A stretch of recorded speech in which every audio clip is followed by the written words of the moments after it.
हमने अपनी last video में देखा था कि हम पाइथन में कमेंट्स किस तरह से लिख सकते हैं। तो आज की वीडियो में हम देखने वाले हैं पाइथन वेरिएबल्स के बारे में।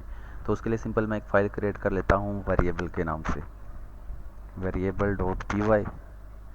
variable.py में बेसिकली हम पाइथन में वेरिएबल इस तरह से क्रिएट कर सकते हैं। For example x is equal to 5 और y is equal to 6।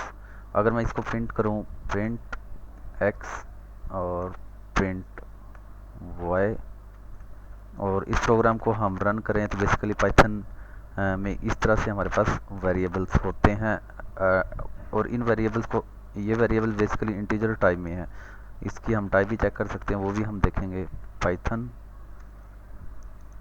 Variable dot P Y, तो आप देख सकते हैं मेरे पास 5 और 6 आ गया है। लेकिन इसके अलावा हम इसको हम करते हैं स्ट्रिंग में, तो मैं इसको कह देता हूँ पाइथन। और अब अगर इसको रन करूं तो कुछ इस तरह से आप देख सकते हैं हमारे पास ये रिज़ल्ट आ जाता है।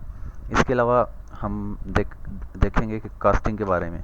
बेसिकली कास्टिंग जो होती है, अगर आप वेरिएबल की डाटा टाइप को स्पेसिफाई करना चाहते हैं तो इस प्रोसेस को हम कास्टिंग कहते हैं। तो वो हम देखने वाले हैं, वो हम किस तरह से कर सकते हैं। बेसिकली हम अगर इसको कर दें हम कमेंट, इसका कमेंट करने के बाद सिंपल हम कहते हैं x is equal to str और इसके अंदर 3। और ये बेसिकली हमारे पास x विल बी, क्योंकि ये स्ट्रिंग में होगा तो ये हमारे पास कुछ इस तरह से बिहेव करेगा। और y हम कह देते हैं, बेसिकली हम कास्टिंग कर रहे हैं इसकी। और इंट 3 ये इंटीजर में होगा तो ये हमारे पास इंटीजर में आएगा y विल बी 3। और इसके अलावा हमारे पास आ जाता है z, और z में हम कहते हैं फ्लोट और उसको हम कह देते हैं 3। और इसमें z विल बी हमारे पास 3.0। कुछ इस तरह से हमारे पास ये रिज़ल्ट आएगा। और अगर मैं इनको प्रिंट करवा के दिखाऊं, प्रिंट x, प्रिंट y, इसके अलावा प्रिंट जी, तो हम देखते हैं कि हमारे पास क्या रिज़ल्ट आता है। सिंपल मैं इसको क्लियर कर लेता हूँ।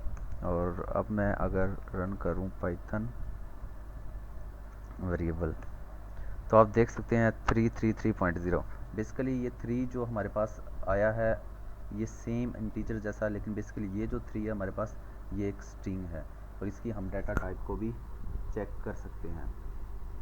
तो हम अब देखेंगे कि हम इसकी डाटा टाइप को किस तरह से चेक कर सकते हैं। बेसिकली मैं इसको कमेंट कर देता हूँ। कमेंट करने के बाद सिंपल हम कहते हैं x इज़ इक्वल टू 5 और y is equal to Python.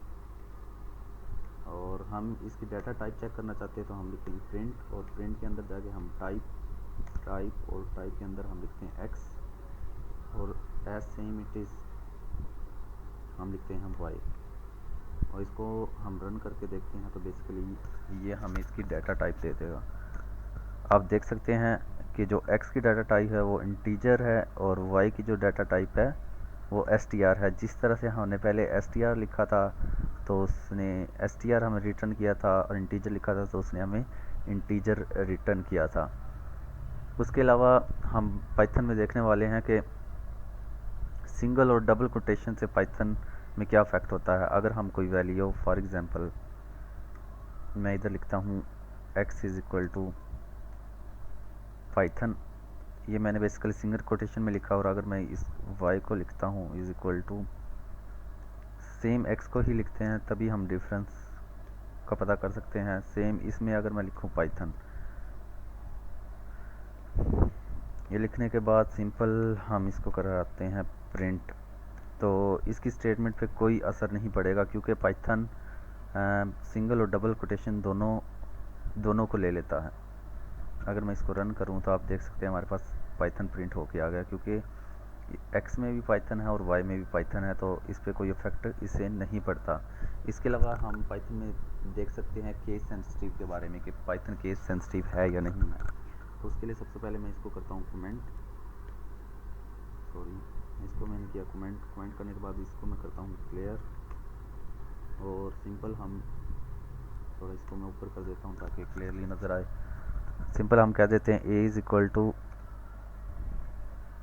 5 और हमारे पास फिर एक capital A is equal to Python.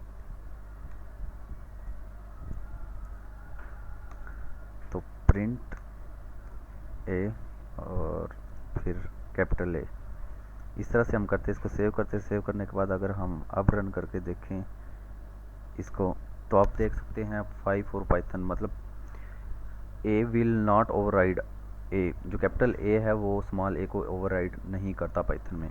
तो उम्मीद करता हूँ आपको ये वीडियो पसंद आई होगी। अल्लाह हाफिज़।